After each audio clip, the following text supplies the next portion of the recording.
We begin in the Mishnah on Daf Lamed Ches Amud Aleph. Ve'elu lignai. The following people are mentioned for a disgrace, for the different things that they didn't do properly. This is a continuation to the previous Mishnah where it mentions those people that did praiseworthy things in the Beis HaMikdash. Shal Beis Garmu, the people from the house of Garmu. Le'ratzu lelamed al maisa lechem aponim. They didn't want to teach anyone how the lechem aponim is made, which was a special talent to bake the lechem aponim, which had sort of these faces that were shaped in a way that it was facing each other in the bread. They didn't want to teach anyone how it's done. Shal beis havtines, the beis havtines le'ratzu lelamed al maisa keteiros. They didn't want to teach anyone how the keteiros is made. The Gemara is going to say exactly what it is that they knew how to do specifically. Hugras ben Levi, Hugras, which was from Shevet Levi, he knew a unique way how to sing with a beautiful, sweet way. And he didn't want to teach anyone how this is done. Ben Kamtzer did not want to teach anyone al maisa aksav, in a unique way that he knew how to write. As the Gemara will say, Rashi brings it here, he had 4 pens between his 4 fingers, and he was able to write the name of Hashem, Yud Kei Vav Kei, the 4 letters all together at the same time. The reason why that's important is because when you write Hashem's name, you don't want to make any interruption between writing either of the letters. So if you can write it all together, that's the best. So he had a unique talent in knowing how to do this, and he didn't want to share it with anyone. Mishnah continues, regarding the ones mentioned earlier, the ones that did praiseworthy things in the Beis HaMikdash. So the pasuk says, Zeichet tzaddik levracha. Remember a tzaddik for a bracha. Regarding these it says, V'shem Rishoim Yirkov, and the name of a Rasha should rat. Tan Rabbanon, so in Abraisa we learned, Beis Garmu hayibikiyin b'maisa lechem aponim. From the house of Garmu, they knew exactly how to make the lechem aponim, but v'leiratzu l'lamed, they didn't want to teach it to anyone. So sholcho chachamim, the chachamim sent ve'viu monim Alexandria shel Mitzrayim. They brought craftsmen from Alexandria, from Mitzrayim. They knew exactly how it's baked, how it's shaped and baked, but they didn't know how to take it out of the oven properly, that it should keep its shape. The way they baked then in the oven was they would attach the dough to the walls of the oven, and then you would have to take it out. So they didn't know how to do that, to attach it to the walls and to take it out, and it should remain in its shape. So these, the craftsmen from Alexandria, so they heated up the oven on the outside, and they baked it also on the outside. But Va'alalu, the craftsmen from Beis Garmu, masikin mibifnim, they heated up the oven inside, va'oifin mibifnim, and they baked it on the inside.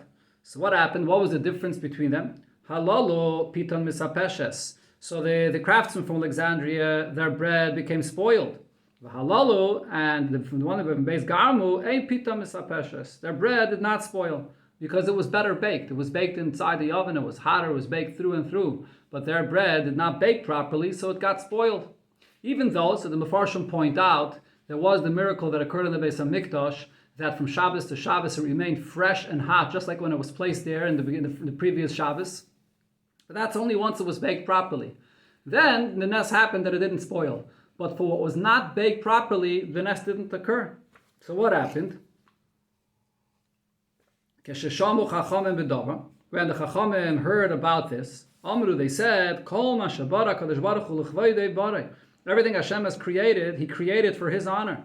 Everyone that's called in my name, and I created it for my honor. So it's the honor of Hashem that the bread should be in good and baked well. Or others say it refers actually to the talent, that if there's a unique talent that we see that those people of Beis Garmu had, so Hashem gave them this unique talent to be used for Hashem's honor. So therefore they should return to their post to use their talent here. And Beis Garmu came back to their place, or others are going to say on the Gemara, that they should be returning, that the Chachamim asked them to come and return to their post, and Sholcholem Chachamim sent to them to summon them to come and return to do their job. V'loibo, they didn't want to come. Kaflulem scharan, so they doubled their pay, uvo, and then they came and returned to do their job again. The Gemara says, what happened? Every day they got paid 12 maneh for the job they did. And now they got paid double 24. Rabbi Yudah says, Every day they got paid 24 mana. And now they got paid double, 48. So the Chachamim said to Beis Garmu, what is it that you see that you don't want to teach anyone else how to prepare the lechem upon him? So the answer to the Chachamim, they said, that we know from the house from our father, that the Beis HaMikdash is going to be destroyed. And we're concerned, maybe someone that's not appropriate will learn this profession of how to make this bread. And he'll go and serve Avodah Zarah with this, and he'll use this for the sake of Avodah Zarah. So we don't want you don't want the secret to go out, so it should be used in such a place. But now the Gemara concludes regarding the following thing, they were mentioned in praise. Never was there bread that was made from clear, clean, white flour found by any of their children. So no one should say that they're feeding their children from the flour from what they had from the lechem aponim. To fulfill what it says in the pasuk, that you should come clean in the eyes of Hashem and in the eyes of Yidden. So in the lashon of the Gemara here, it's mashma that baldova zeh. It's regarding this that they did something that was praiseworthy. But the answer, the excuse they gave why they didn't want to teach anyone because they didn't want it to go into the hands of Avodah Zarah, it was just an excuse. The Chachamim really didn't accept it, as proven by the fact that they were demanding extra pay after they were called back. So therefore, it said in the Mishnah, V'shem Risham Yerka regarding them. The next thing was in the Mishnah, from the house of Avtinis, they didn't want to teach anyone how to make the ketaitis. So here there's a similar story. They knew exactly how to make the ketaitis. But they didn't want to teach anyone. So the Chachamim brought craftsmen from Alexandria, and they knew how to compound all the ingredients like the base of tinis, but they did not know how to get the smoke to come up from this ketaides like base of tinis did it. What was the difference? One, the ketaides that base of tinis made, the smoke went up straight like a stick. But the ones that were made from the craftsmen from Alexandria, it would scatter on all sides. So it really, as the Gemara will soon say, there was a special herb that was called Maila Oshon that you had to know how to put inside. You had to know what that herb is in order to know how to make it. When Chachamim heard about this, they said, everything Hashem creates in the world is for His honor. Everything Hashem created is for His sake. And therefore they then wanted to bring back Beis of Tinis L'Mekayman to their place, that they should do the job again. So just to point out two things here that the Mefarshim speak about. First of all, the Bach here asks a question that the reason why the smoke didn't go up straight like a stick is because it was missing an ingredient. It was missing the herb Mala Osham that makes it go up straight. If it's missing an ingredient, so you're making the ketaitis not with all ingredients, in such a case you chayiv misa, as the Gemara later says. It's not just that they didn't know how to do this thing and therefore it's not honorable for Hashem, but you should be chayiv misa. How could the Gemara say that the issue is that it's just not honorable for Hashem? So there are a few answers in the Mefarshim. Some say that they did put in Maila Oshan, but there are different kinds of Maila Oshan. There's a Maila Oshan that actually makes it go up straight, and there's a Maila Oshan that they put in that did not have that effect. Others say that the Maila Oshan is not part of the basic ingredients from the ketaitis, that you would be chayiv misa if you don't put it in. It's just there to make the smoke go up straight, so even without that, you wouldn't be chayiv misa. Either way, so that's the reason why it only brings up this issue of Hashem's honor, not the fact that they were missing an ingredient. Another interesting thing is, in the previous story, it also spoke about Hashem's honor. There it said in the pasuk, the language, Kol hanikra b'shmi u'lechvaydi b'rasiv. Here it brings another pasuk, Kol pal Hashem l'maneu. Everything Hashem makes is for His sake. Why is it bringing a different pasuk? So the Mefarshim answer, before it's talking about the lechem aponim, which is in the heichal, and it was actually raised up for everyone to see, and therefore it says l'chvaydi b'rasiv, that everyone could see this honor of Hashem. Whereas the ketaitis that we're speaking about over here is what's brought inside the Kodesh HaKadoshim, and that's something that only Hashem sees, and no one else sees it. So therefore the pasuk is brought, Kol Paul Hashem limanehu, not the honor that everyone else could see, but what Hashem makes for His sake, and because it's in the Kodesh HaKadoshim. So let's continue inside the Gemara. So Sholcha lem Chachamim, the Chachamim sent to Beis Avtinis, and they didn't want to come. Kaflu lem scharam, they doubled their pay, ubo, and then they came. Every day they were paid 12 mana, and today they were paid 24. Rabbi Yudah says, every day they were paid 24, and today they were paid 48. Now the Chachamim said to Beis Avtinis, why aren't you teaching anyone how to do this? So they said, we know from the father, from our house of our father, that the Beis Hamikdash is going to be destroyed. So they said, we don't want someone that's inappropriate to learn this, and then we'll go and use and serve Avodah Zarah with this. The Braisa concludes, but regarding the following thing, they were mentioned in praise. Never did a kala leave from their house with perfume. And even when a woman married into their family from another family, masnin ima, they would make a condition with her that she should not use any perfume. So that no one should say that they're using the perfume and the aroma taken from the ingredients of the ketores. To fulfill what it says in the pasuk, that you should come clean in the eyes of Hashem and from the people, from the Yidden. Now the Gemara concludes regarding the story with Beis Avtinis. So Tanya Omer Rabbi Yishmael, once I was walking on the way, and I found one of the descendants of the Beis Avtinis. I said to him, your ancestors, bikshu laharbis kavaitam, they wanted to have the honor, they wanted to have a lot of honor, and with keeping the secret of how to make the ketores to themselves.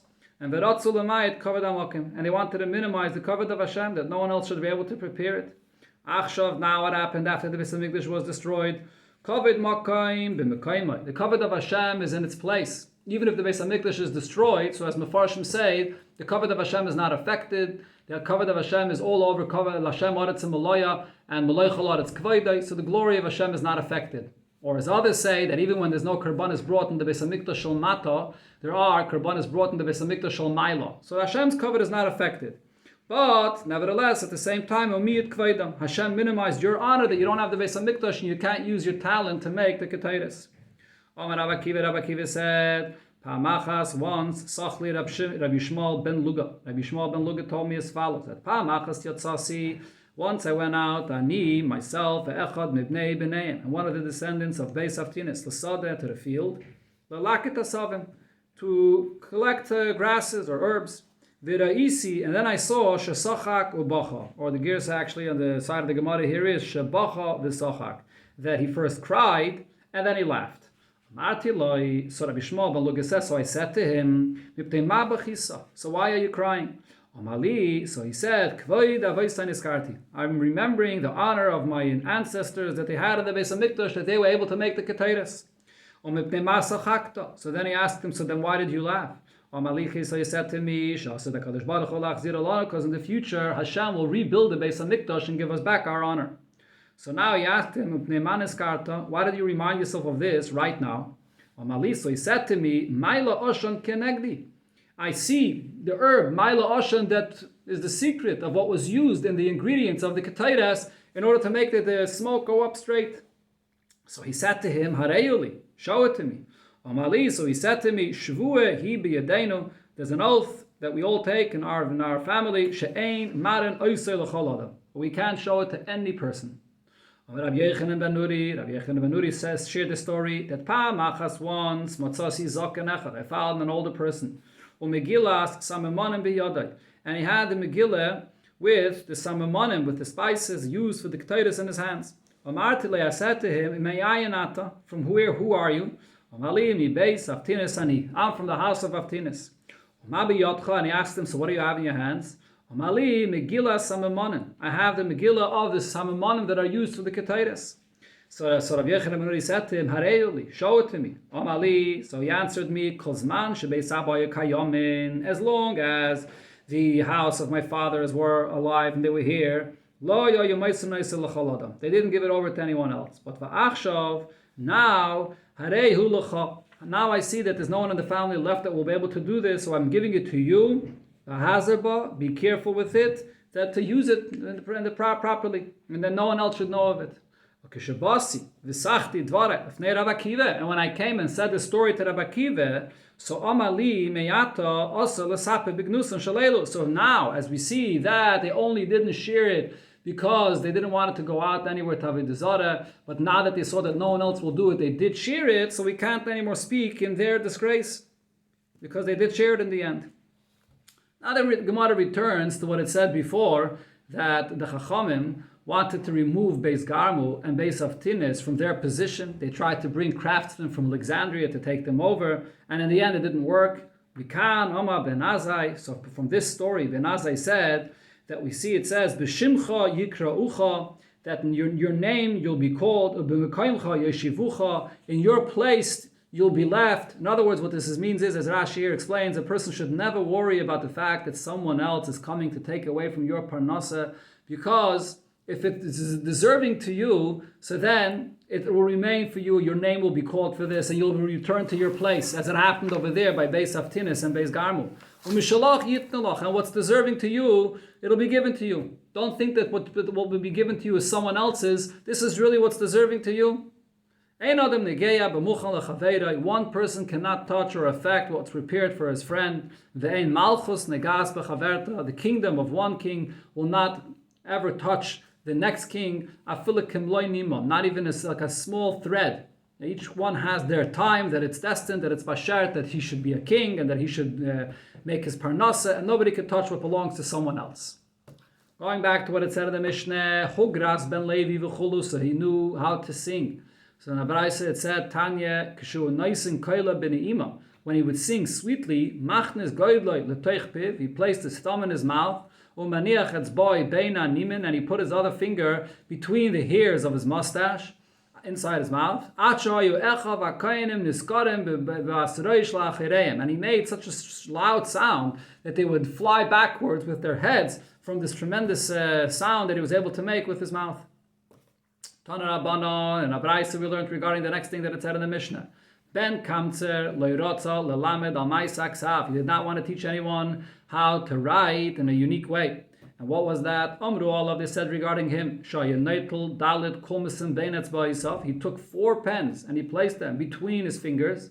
And if there was a word of 4 letters, which is Hashem's name of the 4 letters, he was able to write it all at once. So Amru Lai, they said to him, why didn't you teach this to anyone else? So the Gemara says, Kulon matzu tshuva l'divreyim. The others found an excuse for what they said. As it said before, they didn't want to be used, the lechem apanim, but the ketayres for Avodah Zarah. But Ben Kamtzer le matzu tshuva l'dvarav. He didn't find any excuse for what he said. There would be no reason, there's nothing unique that would be used for by Avodah Zarah for this thing. So why didn't he want to teach it? So regarding the previous one, it says Zechet Tzaddik Levracha. So here the Gemara actually says regarding even Beis Garmu and Beis Avtinis, Zechet Tzaddik Levracha, because they had a reason why they didn't want to teach it. Val Ben Kamtzer v'Chaveirov Nema. Regarding Ben Kamtzer and his friends, it says V'Shem Rishoim Yirkov, that the name of Rishoim should be Rat, because he didn't want to teach something that there was no reason why he shouldn't teach it to anyone else. Now the Gemara says Mai V'Shem Rishoim Yirkov. What exactly does it mean that the name of a Rasha should Rat? Rabbi Lazar said, "Rakvivus tale b'shmeisan," that rat should be on their name. What does this mean? Or actually, it means that when you leave a dish and it gets rusty, the rust should go onto their names. Which means that we shouldn't use their name. We shouldn't say their name. Right, this is something which the Rebbe spoke about a few times regarding parshas of the Torah that are named after a Rasha, like Parshas Kairach or Parshas Balak. So in Parshas Balak in Chelik Chav Gimel, the Rebbe says in Lekut Sichis that if the name is being used in the Torah by the Eibishter and the purpose is to show his downfall, like it was there by Balak, that whatever he wanted to say is a curse turned into a bracha. So over there, his name could be used because this itself is erasing his name in the greatest way. But the Gemara now asks a question on this. Masav Ravina. So Ravina asked the question. Maise, there was a story with a child that was named B'Doyeg ben Yosef. His name was Doyeg, the son of Yosef. She'nicha Yaviv, that his father left him. In other words, his father passed away and left him Ben Cotton as a young child, Yuma, for his mother, with his mother. Every single day, his mother would measure him to see in the Tvachim how much he grew. And that weight of the amount that he grew, the weight of gold, she donated to the Beis HaMikdash. But when it came the time of the Churban, when the enemy was strong and they didn't have any food, there was a siege around the city. She slaughtered him and she ate him. And regarding her, Yirmiyah is lamenting and says, the women eat what is born from them. The little children tipucham. So the Gemara here darshans tipucham, like a lashon of tefach, the mother that cherished her son so much and measured every tefach of growth, and here she went and ate him. And Meshiva Ruach HaKodesh vaymeres, and Ruach HaKodesh responds and says, Im Yehareg b'Mikdash Hashem Kayin v'Navi, the Kayin and the Navi, which refers to Zachariah, that was killed in the Beis HaMikdash. So therefore, this is the punishment of what happened, that the siege, and they didn't have any food and so on. But the Gemara's question from this story is, here we see that there's a child that was named Doyeg ben Yosef. Now Doyeg was a Rasha. Doyeg was the person that said Lashon Hara to Shaul HaMelech, and he brought about a whole city of Kainim to be killed. So why is this child named Doyeg? So the Gemara answers, that's not a question. So look, he's named the name of a Rasha, and look what ended up happening to him. Amar Rabbi Lazar says, Tzadik me'atzmai. A tzaddik, so for himself, he's remembered there with a bracha. V'rasha mechaveiroi. A rasha, even together with his friends, when you remember his friend which is a rasha, he'll also be remembered in the negative. As the Gemara here explains, Tzadik me'atzmai dechsiv zeicher tzadik levracha. So it says tzaddik in the singular term, that the tzaddik himself, he's remembered for a bracha. But when it comes to the rasha though, the rasha mechaveiroi, a rasha, even when his friend is remembered, he'll also be remembered along with his friend negatively for a curse. T'chsiv v'shem rishaim, and here it uses a plural term, that the rishaim, the name of the rishaim, yirkov will rat. That's the simple pshat of the Gemara that Rashi says. The Maharal actually says pshat in the Gemara that tzaddik me'atzmei means that a person that's a tzaddik, that's something that's his intrinsic nature, from his own. That's really a person, a yid is created, and he has the neshama to be a tzaddik, and that's who he is on his own. Whereas a rasha, the only way he becomes a rasha is mechaveira, because of an outside influence from his friends or from a yetzer hara. It's not his intrinsic nature who he is. That's the meaning of this Gemara. Amalei, the Gemara continues. Back into the lashon of the Gemara over here. Amalei ravine lahu mirabanan. So he said to one of the Rabbanon, the Abba Mesader, Agadete Kamei, that was saying over the Midrashim, the Agada in front of him. We know Amilsudom Rabbanon. From where do we know this, that the Rabbanon always say, Zeicher Tzadik Lebracha. A Tzadik should be remembered for a Bracha. Amalei, so he answered him, the Haksiv, Zeicher Tzadik Lebracha. Zeicher Tzadik Lebracha is actually a pasuk. So he answered him, no, my question was, where is there a pasuk in the Torah where we see that once the Tzadik is mentioned, he's mentioned for a Bracha? So he answered him, because it says, Vashem Oma Machasa Nime Avram, will I hide from Avram Aminu Ashani Yisa what I'll be doing by his dain? And right afterwards it says, Uksiv Avram, Hoye Yil, Agoy, Godl Va'otzim, the greatness of who Avram is. So when he's mentioned for a bracha. Now the Mefarshim say, this doesn't mean that every time Avram is mentioned in the Torah, Hashem always gives him the praise, like it says here. But when a tzaddik is mentioned in the Torah, and afterwards it speaks about other people, it speaks about Rishayim, like here it speaks later about Tzadayim, so the tzaddik, which stands out and is different than them, is mentioned along with the praise, with the bracha of who he is. And then he asked him, from where do we know this, that Rabbanan say, Shem Risham Yirkov, that the name of a Rasha should rat. It says that's the end of the pasuk, that the name of a Rasha should rat. So again he said, my question is, where do you see this in the Torah? So he said, because it says there as well, that light was set up his tents until the city of Sdaim. And so it mentions Sdaim, Uksiv, and there it also says, and right away, Anshe Sdaim, Roim v'chatom l'Shem Ha'ed. Who are they? They're people that were very wicked. Rabbi Lazar said, Tzaddik dar ben shnei rishayim. There's a tzaddik that lived amongst two rishayim, v'lo lamad mimasayim, and he didn't learn from their deeds. There's a Rasha that's dar ben shnei tzaddikim, and then there's a Rasha that lived amongst two tzaddikim, v'lo lamad mimasayim, and he didn't learn from the tzaddikim's ways. Who are they? Tzaddik dar ben shnei rishayim, the tzaddik that lived amongst two rishayim, v'lo lamad mimasayim, and he didn't learn from their deeds. This is Avadia. Avadia lived amongst Achav and Izeval, and he didn't learn from them.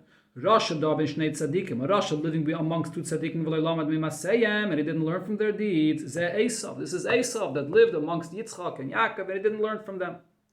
Amar Rabbi Lazar, mi ben chasan shel tzaddikim, from the bracha that it says by tzaddikim, atalamad klala l'rishayim. You see, you learn a klala for the rishayim. Or miklelasam shel rishayim, and from the klala that it says by rishayim, atalamad bracha l'tzaddikim. You learn a bracha for the tzaddikim. And the Gemara explains what it means. Mi ben chasan shel tzaddikim, atalamad klala l'rishayim. B'chsiv, it says in the pasuk, referring to Avraham Avinu, the bracha for Avraham Avinu, that he will teach his children to go in his ways and so on. And right afterwards it tells us about the curse of the Rishoyim, that the crying from the cities of Sdaim and Amayra is very great, so they are being cursed. So according to Rashi, the Gemara here is saying that when it talks about the greatness of a tzaddik, it later contrasts that to a Rasha to show how low they are. And the same thing also, when it says the klal of the Rishayim, it then tells you the bracha of the tzaddikim, that they were very wicked to Hashem. Hashem spoke to Avram after Lot separated from him, and it speaks about the greatness of Avram. Rabbi Lazar said, just for the purpose of one tzaddik in the world, the whole world is created. As it says, Hashem saw the light, that it was good. Who is this referring to? It refers to a tzaddik. Vein toiv el tzaddik. Shenema imru tzaddik ki toiv, that a tzaddik is toiv. So the Eibishter creates the world all for one tzaddik. Rabbi Lazar said, a person that forgets one thing of what he learned. Gaidim golus labanov, he causes exile to his children. Shenema batishkach teires elikecha, you forget the Torah of the Eibishter. Eshkach benecha gamani, I forget also your children. Bavo says, he'll also be lowered down from his greatness. Shenemar, as the pasuk says, ki ato hadas ma'asta, the knowledge you have despised. So I despise you of allowing you to be serving me, to be a kayan for me. So this is obviously speaking about, as the lashon of the Gemara is, mishakeach, someone that actually causes to forget, which means he has the ability to learn and review and remember, and he doesn't. But someone that forgets with an einus, so then it doesn't refer to such an individual. There are those that say that Bisman Hazeres doesn't apply, because today we have Sfarim, and we could rely on seeing everything in the Sfarim even after we forget. So there's no issue with forgetting. However, the Yireim, one of the Rishayim, considers this not to forget anything from Torah to be a loisesa, and the Alter Rebbe in Hilchos Talmud Torah is known to be very machmir about this subject of not forgetting anything of Torah, and he holds that it applies even today, even when there are Sfarim. Amar Rab Chiya bar Abba Amar Rab Yechanan, Ein tzaddik nifta min ha'olam ad shenivra tzaddik k'maisai. One tzaddik does not leave from the world until another tzaddik that's as great as him comes into the world. Even before he passes away, that is. Shenemar, as the pasuk says, V'zorach hashemesh uva hashemesh. First, the sun shines up, the new tzaddik shines in the world, and then the sun goes down, which refers to the petira of the previous tzaddik. Which means, Atshale kafsa shimsha shel Eli, as we see in the time of Eli and Shmuel, before the sun of Eli that was shining in the world was extinguished, Zarcha Shimshai Shel Shmuel Aramasi. The light of the sun of the Shmuel Aramasi already rose up. Amar Rab Chiya bar Abba Amar Rab Yechanan, Ra HaKadosh Baruch Hu shetzadikim uatin. Hashem saw that tzadikim are very few. Amad v'shaslan b'chol dor v'dor. And Hashem stood up and planted them in every generation. Shenemar, as the pasuk says, Ki Lashem mitzuke yaretz. Hashem has those that are the pillars of the land.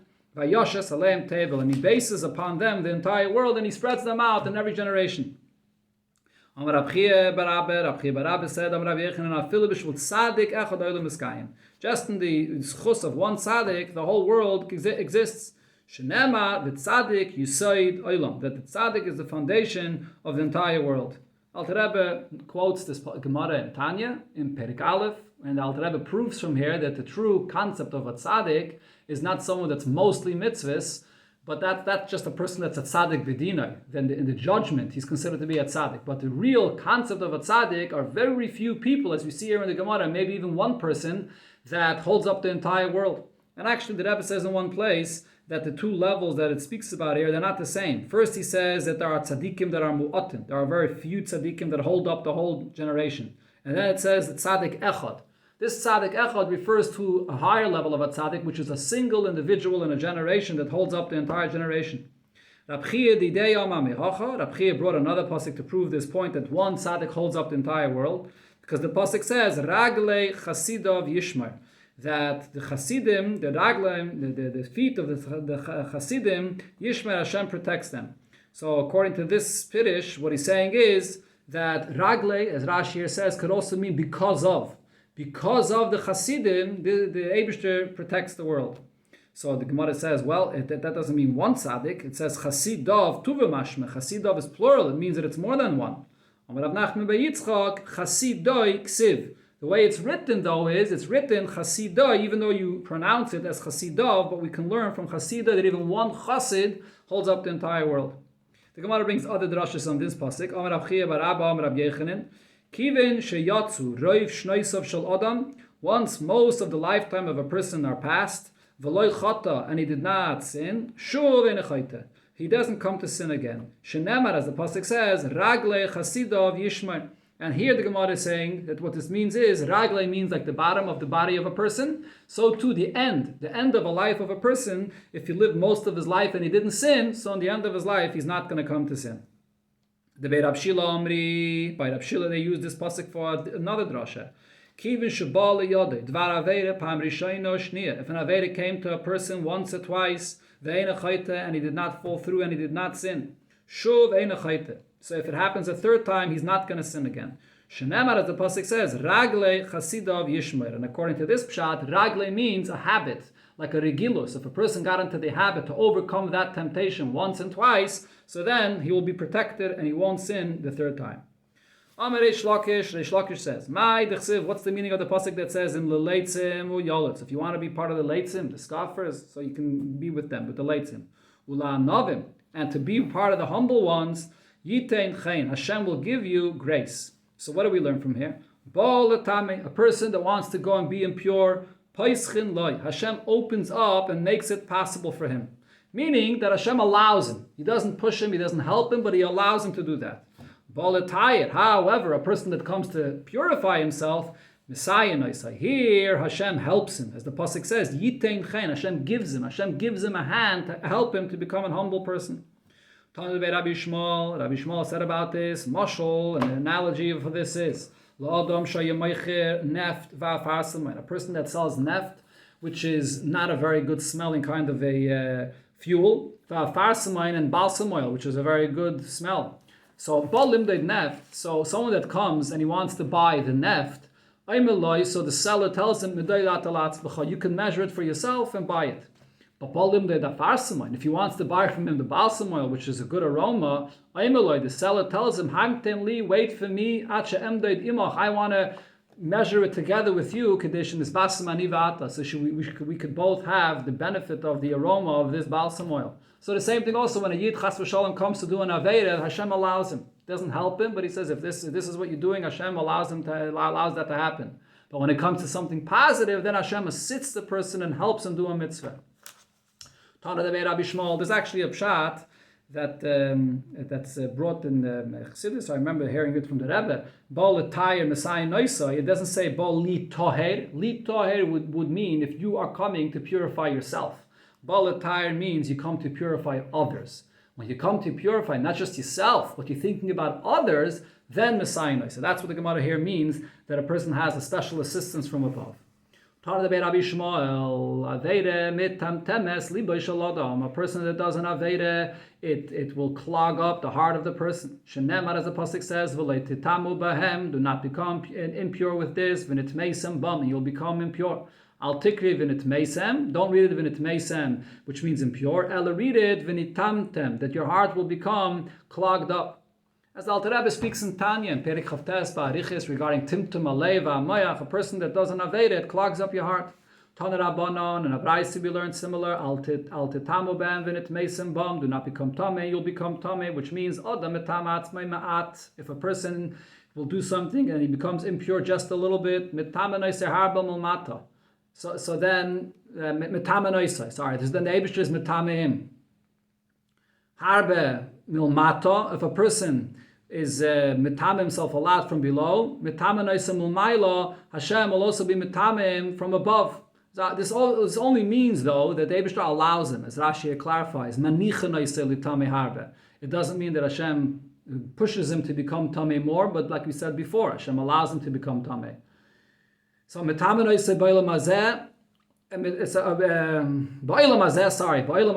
that's metame himself in this world, the Eibishter will be metame him in the world to come. And the positive, we learned the same thing, but here it's much stronger that the Eibishter actually assists a person. Tana Rabbanon, we learned in Abraisa, Viskadishtem, you should sanctify yourself, Ayisem Kedoshim, Oda Mekadosh Atzmei Ma'at, Mekachanoi Harbe. A person sanctifies himself a bit, Hashem sanctifies him a lot. And as Rashi here says, Messiah said that he's assisted with this. Nulmata, from below, you're Mekadosh yourself, Mekachanoi Mulmaila. Hashem from above will be Mekadosh you. You come to sanctify yourself in this world. Hashem will sanctify you in the world to come. Hadron Allah Amalehem Amamunah. This is the conclusion of the third Perek of Masechta Yuma.